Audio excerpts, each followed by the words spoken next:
देखो ये जो एनसीईआरटी मैथ क्लास 9 एक्सरसाइज 6.2 है, इसका अपना 5वां सवाल रह गया था लास्ट लेक्चर तक। अच्छा 6वां सवाल रह गया था, 6वां सवाल रह गया था लास्ट लेक्चर तक। 5 सवाल हो चुके थे, ठीक है। तो पहले हम एक सवाल समझा देते हैं, इसके बाद से फिर आपको समझ में आने लगेगा, क्योंकि आपने आज ही ज्वाइन किया है इसलिए थोड़ा दिक्कत पड़ेगी, लेकिन धीरे धीरे चीजें क्लियर होने लगेंगी। देखो भाई 6वां सवाल जो है, 6वां सवाल ये कह रहा है कि एक है, 2 दर्पण है। क्या है ये? दर्पण। दर्पण आपने कक्षा 8 में पढ़े होंगे, समझ रहे बात को?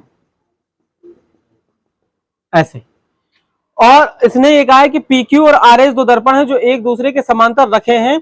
एक आपतन किरण AB दर्पण PQ से B पर टकराती है। देखो भाई ये है PQ एक दर्पण, और इस वाले का नाम है RS दूसरा दर्पण। यहां पर एक किरण आती है प्रकाश की और टकराती है। इस किरण का नाम है AB। क्या है इस किरण का नाम? AB। यहां से टकरा करके ये वापस होती है, इधर जाती है और यहां पर टकराती है, तो इसका नाम है C। फिर यहां से ये लौटती है और इसका नाम है D। ठीक, तो ये किरणें ऐसे आ रही हैं, मतलब जब यहां से जाएगी तो यहां से टकराएगी, यहां पर आएगी, फिर यहां से टकराएगी, वापस जाएगी। वैसे प्रकाश का परावर्तन जब आप लोग पढ़ोगे ना तो समझ आएगा कि प्रकाश का परावर्तन क्या होता है। एक एग्जाम्पल बता रहे हैं हम आप लोगों को। आप लोगों ने देखा होगा बचपने में सभी ने ये बदमाशी की होगी। कौन सी बदमाशी? जिससे अपनी सूरत देखते ना, खूबसूरत सी देखते, बढ़िया, सुबह से उठते, कंघा शीशा करा, बहती ने अपनी शक्ल देखी, वाह क्या स्मार्ट लग रहा हूं मैं। फिर उससे छेड़खानी भी करी होगी। किस तरीके से? यहां से सूरज आ रहा, यहां पर लगाया और किसी के मुंह पे फोकस कर दिया, अब वो बिल आ गया, अरे यार क्या है। ये गंदी गंदी हरकतें तुम लोगों ने करी होंगी कभी। तो ये कहलाता है प्रकाश का परावर्तन, ये प्रकाश का परावर्तन कहलाता है, ठीक है। लेकिन अभी हमको प्रकाश का परावर्तन नहीं समझना, अभी हमको समझना है सवाल। इन्होंने कहा है CD के अनुदिश परावर्तित हो जाती है, सिद्ध कीजिए AB बराबर CD। तो उसने ये कहा है कि भाई मेरे AB बराबर CD ये सिद्ध करना है कि AB CD के ABCD समांतर है। AB और CD क्या है? AB और CD क्या है? समांतर। क्लियर है बात? AB और CD क्या है? समांतर है।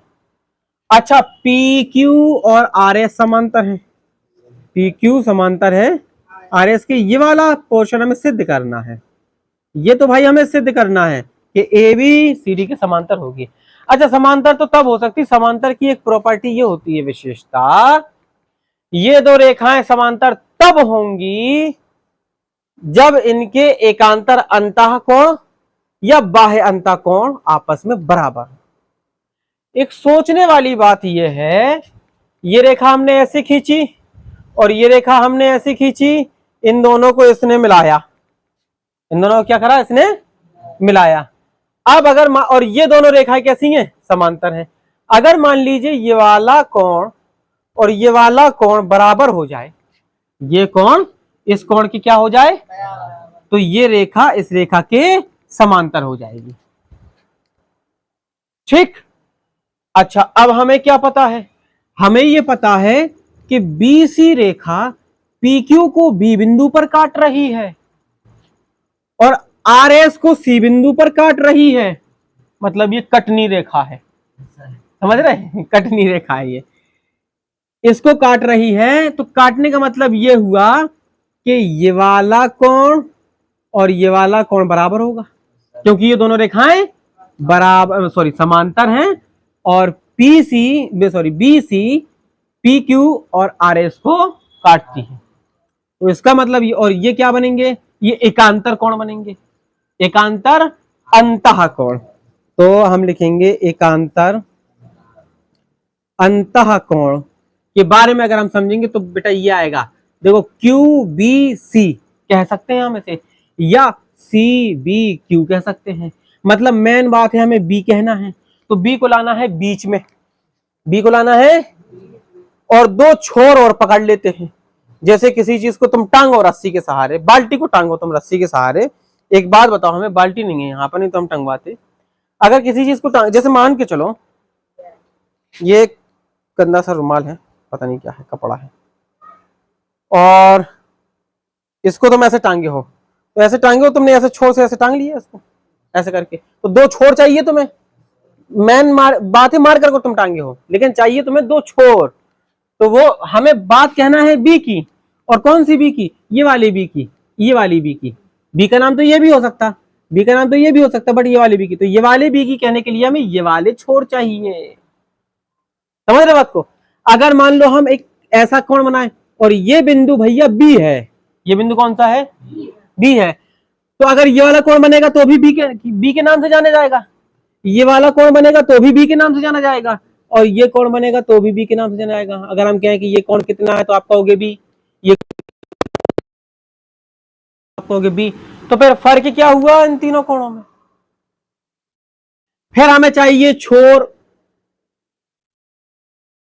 ठीक है जी, की छोर ना हो वह नहीं पकड़ सकता, कोई भी जानवर है छूट जाए ऐसे ही, अब रस्सी न डली हो, पकड़ा तो तुम मुझे पूंछे ही पकड़ लो वाली तो वो हाथी में आएगी।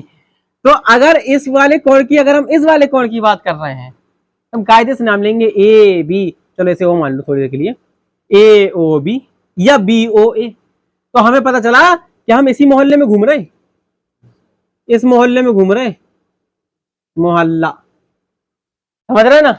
अगर हमने बीओसी कह दिया तो इस वाले मोहल्ले में घूमने लगे हम, इधर से हमारा कनेक्शन टूट गया।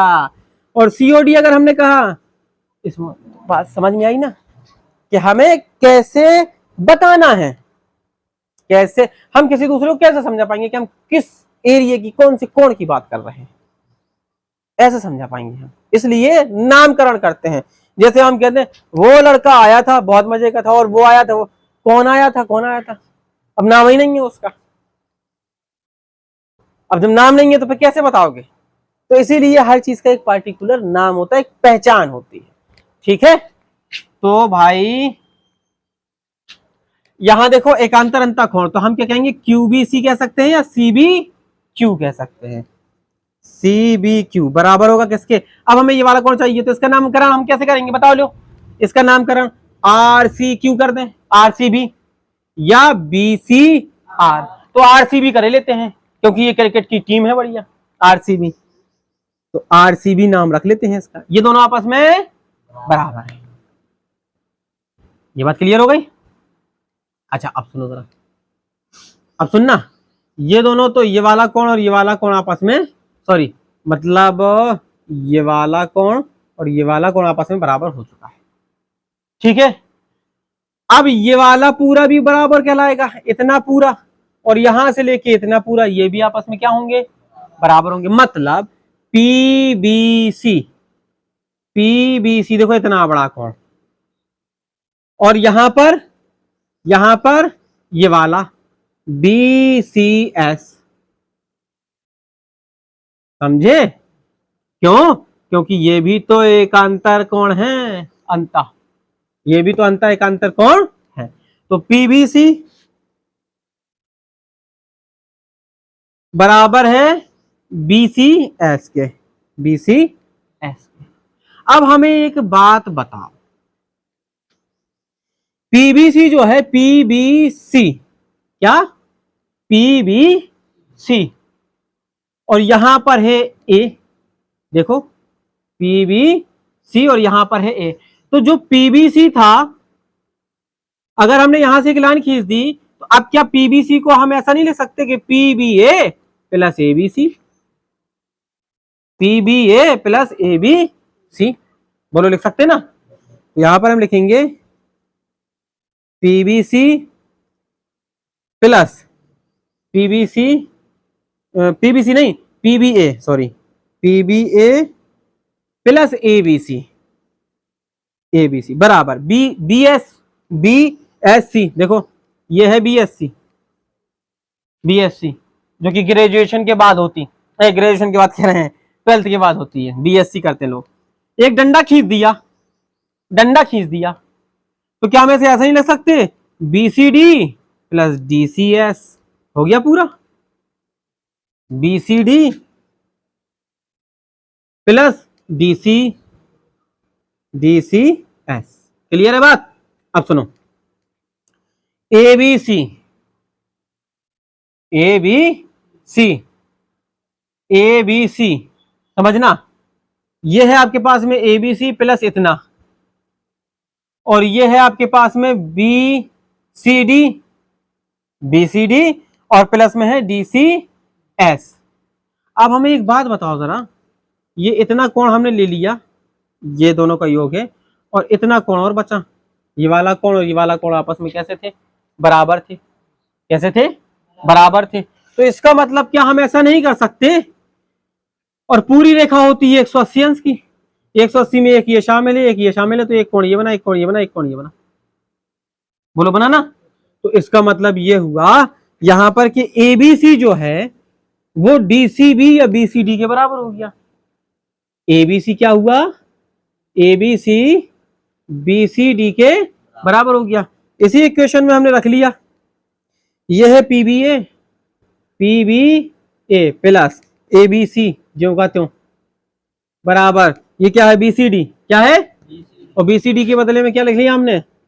एबीसी प्लस में ये क्या है? DCS, DCS. देखो एबीसी से एबीसी कैंसिल हो गया, कौन? पीबी ए बराबर कौन आ गया? डीसीएस। देखो डीसीएस ये वाला कौन, पीएबी ये वाला कौन, हो गया बराबर। अतः एबी किसके समांतर है? सीडी के समांतर। ठीक है, अब जरा सुनो, हमें चलना है एक्सरसाइज 6.3। कौन सी एक्सरसाइज? 6.3 चलना है। तो 6.3 में हमें दो बातें केवल याद रखना है। कौन सी दो बातें? एक तो ये कि त्रिभुज के, जो कि हम पहले भी बता चुके हैं आपको, त्रिभुज के तीनों कोणों का योग कितना होता बेटा? 180 होता है। ठीक है, तीन कोण का मतलब समझ रहे? त्रिभुज जब ऐसा बने, या मान लो ऐसा भी बन सकता है, ऐसा ऐसा ऐसा ऐसा भी बन जाए, तो एक कोण ये प्लस ये प्लस ये प्लस ये प्लस ये, साठ साठ गई, कुछ नहीं पता कितने के हैं, लेकिन तीनों का योग 180 है। हो सकता है ये 10 ही का हो, ये 40 ही का हो, बाकी सब ये हो। कौन कितने अंश का है ये नहीं पता है, ये कंडीशन में पता चलेगा, जब कंडीशन निकालेंगे तब पता चलेगा, लेकिन तीनों का योग कितना है? ठीक है, मतलब अगर ए बी सी एक कोण है तो कोण ए प्लस कोण बी प्लस कोण सी बराबर कितना आएगा?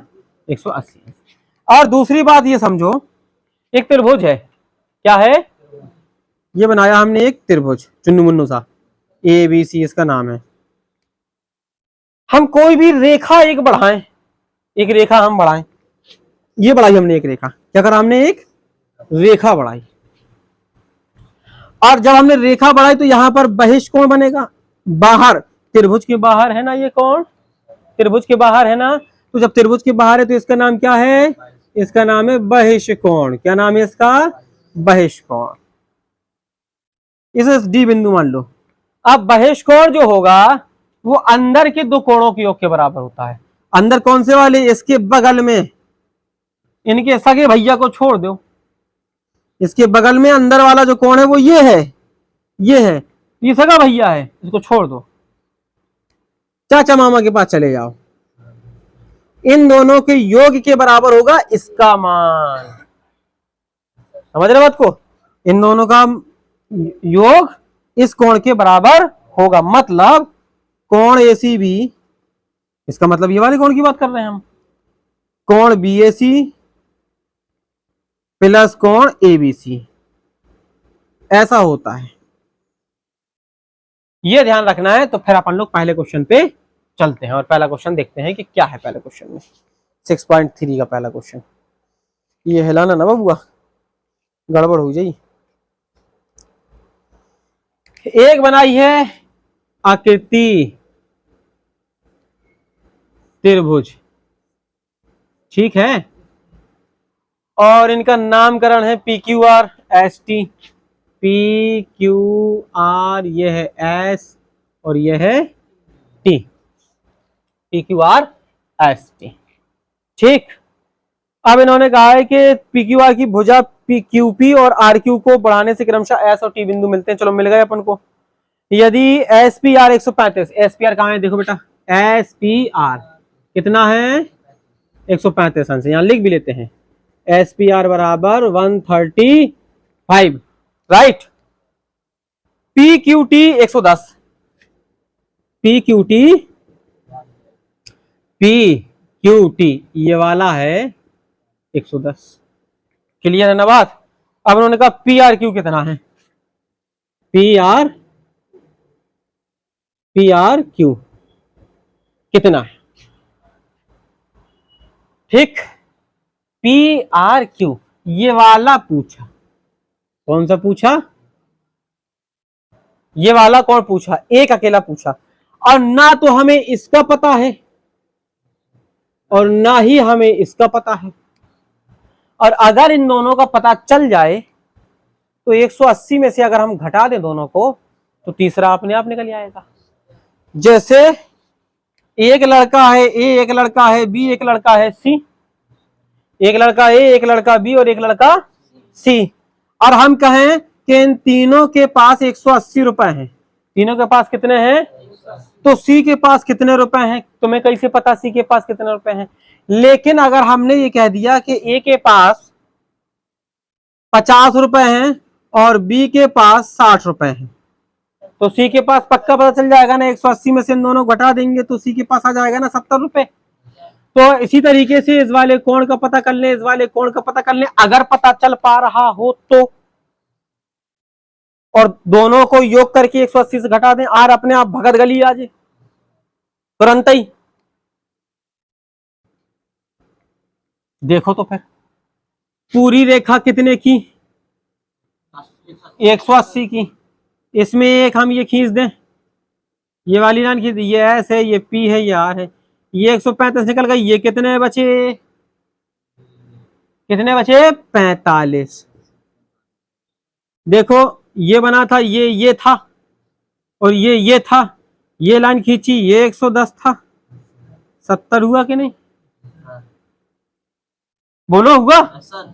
अरे तो फिर अब क्या दिक्कत है, देखो आर क्यू पी कितना निकला, आर क्यू पी यानी ये वाला कितना निकला 180 माइनस 110, बोलो आया 70। क्यूपी आर कितना निकला, कितना निकलेगा 135 गुड, तो कितना जाएगा 45 अकेला 145। गंदी गंदी बातें करने लगते हैं। अब आर का मान चाहिए, यानी कि पी आर क्यू क्या चाहिए, 180 में से दोनों को घटा दें, ये वाला कितना आया 45, बगल वाले भैया कितने आए, किस्सा खत्म हो गया, काम लग गया इनका। 7 4 11 115, 115 बोले तो 65, बोलो आया समझ में थोड़ा बहुत।